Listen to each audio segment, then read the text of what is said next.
guys, welcome back. I hope you're all doing okay. I am finally getting around to using the stuff that I was on about in the last video, maybe the video before, but I've grabbed some medium kind of long stiletto nail tips, and Born Pretty's Milky Jelly Gel in 09 is one of their newer ones that I've had delivered, and Madame Glam's Love Energy, which is quite an old one really, but it's a gorgeous colour. So you can save 10% at Born Pretty using code TLNR10. Actually, it's 12, it's gone up, but I think the code is still TLNR10.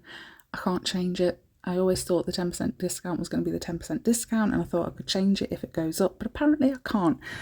So I think I'm going to email my lady that I speak to at Born Pretty and see if we can try and change it, but you do get 12% off. It's just that 10 is still in the code, and you can save 30% at Madame Glam using code Little Nail Room 30. So we've done the nude on the index and the pinky, is that right? Yeah. And then the full pink on the thumb, the middle and the ring, and then we're going to do like this swirly pattern on the index and the pinky, the ones that are nude, and it's kind of like reversed. So like flipped round, like upside down. So whatever wave you do on the one finger, you do the opposite on the pinky.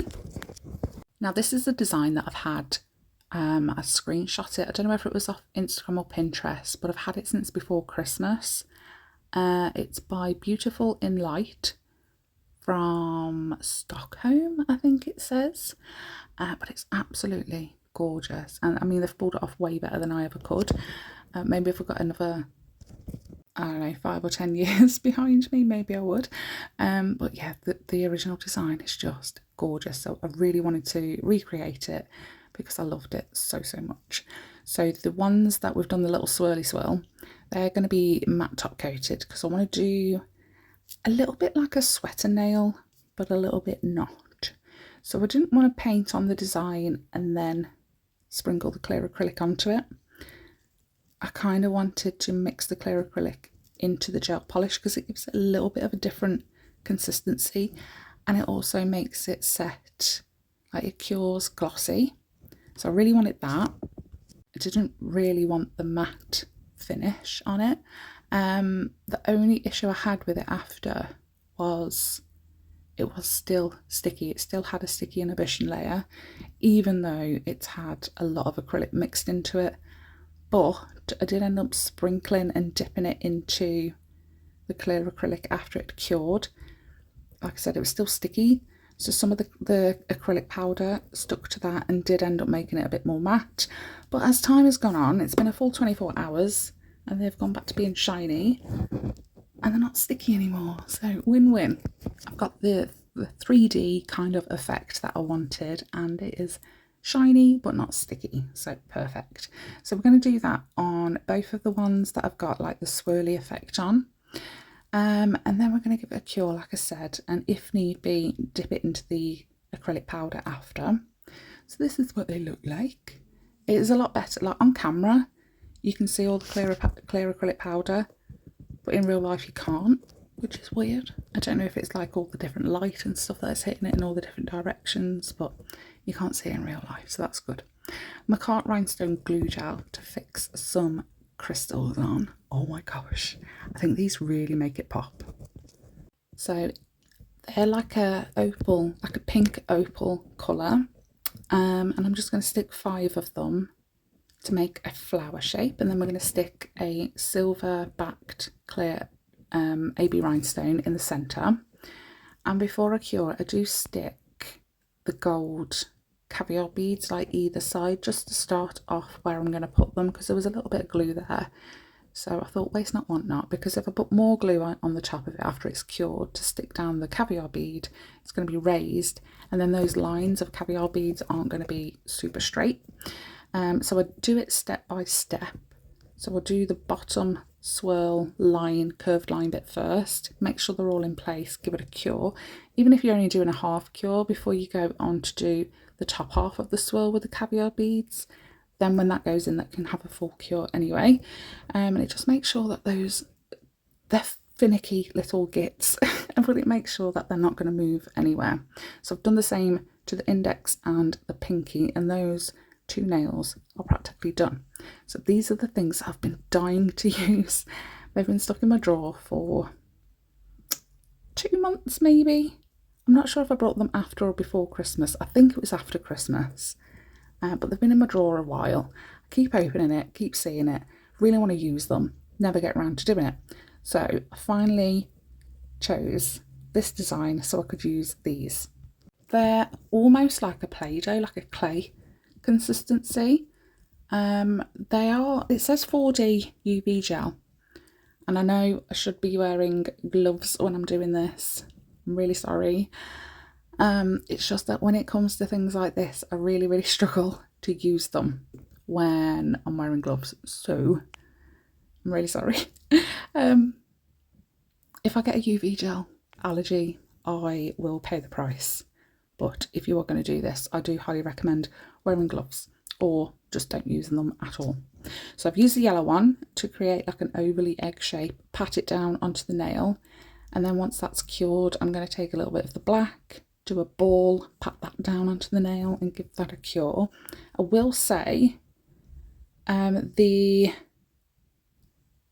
whatever you're using to scoop out the colour gel, make sure you clean it off, give it a wipe before you go in to another colour. Because, silly me, I scooped up some black, not on this bit, and then I scooped up some white without wiping. And then my white I wasn't able to use because it had black bits all in it, so I had to scoop up some more, so that is wasted product. I'm not sure what the weight is in grams for each individual pot. I will try and find out, maybe I'll pop it on screen. If not, it'll be in the description box down below anyway, along with everything else I've used and discount codes. I was flummoxed, boggled, some great British words there, isn't it, by the price of these. Astonished, honestly.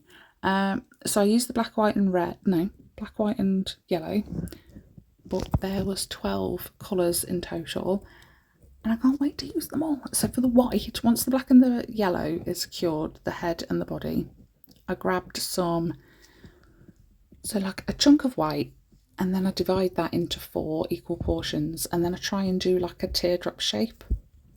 And as long as the teardrop is facing the body, if you've got a silicone tool that's like a cone shape, push the very tip of that towards the body, on the wing towards the body, and then you push down the thicker part of the cone of the silicone tool, and it creates like the wing shape.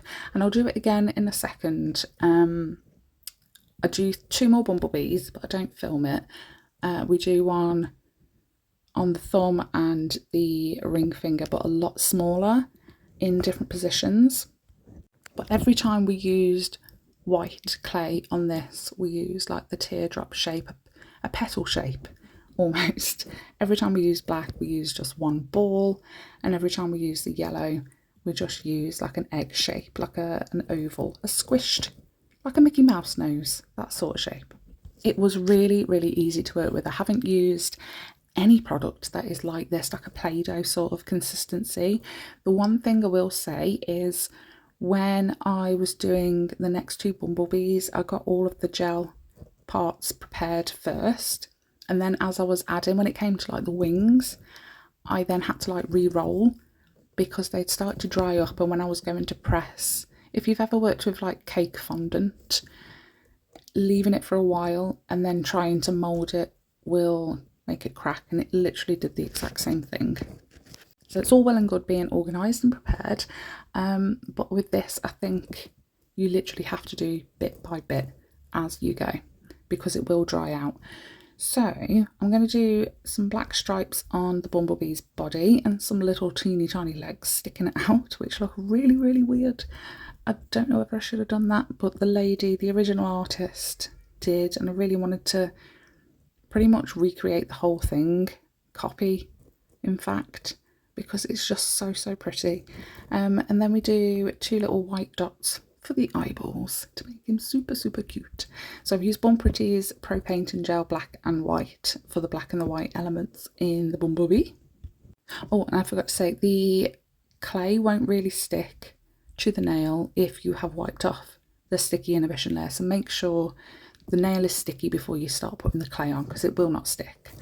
And I then matte top coated the whole of the bumblebee, but glossy top coated the actual nail itself. And then it was time to show you what I actually meant by the teardrop shape for the other part. So every single white bit is going to be a teardrop shape. So I wanted to do some flowers because the lady has got flowers. You never get to see the thumbnail in most designs when it's just like content.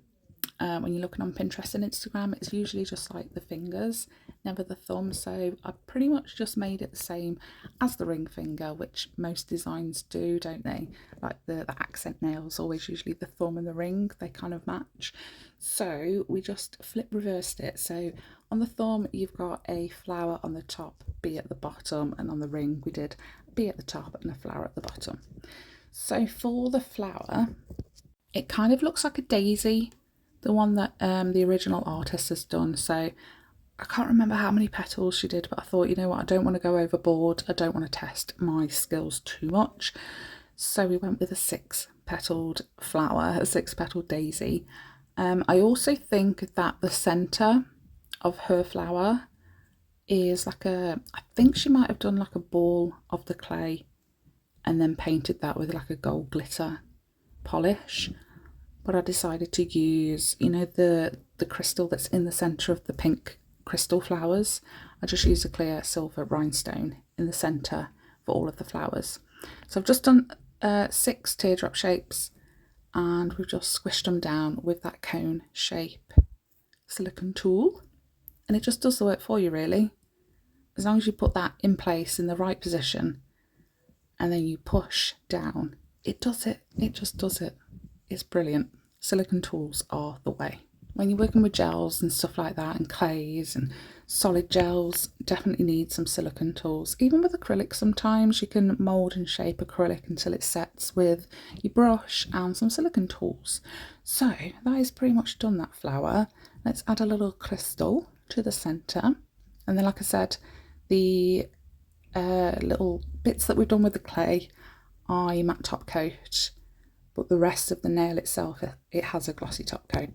And they're going to be not Born Pretty, Madame Glam, because I'm out of Born Pretty's base and top. So we are back to Madame Glam because I have those massive bottles of refills that I'm absolutely loving. So it's like I'm never running out ever. And we are done. Look at the little buzzy bees. They're so cute. What do you think? I love them. Absolutely love them. And I did them in my size as well, so that when I've taken the press-ons off that I'm wearing currently, I can do some pictures for content. Yeah, I absolutely love these. I forget that Love Energy, that pink, is on my shelf, and it's one of my favourite colours that Madame Glam do. When it first came out, I fell in love, and it is still numero uno. It's gorgeous. But please do let me know what you think of this design, and don't forget to hit like and subscribe if you haven't already. Feel free to consider joining the membership and take part in the weekly challenges that we do. So if you aren't aware, the members get to choose a shelf that we throw a little sticky finger, and it chooses the polish, and then we have to create something using that thing that Sticky Man Roger has chosen. It's actually quite fun. But yeah, thanks so much for watching. Everything is linked in the description box down below, and I'll see you next time.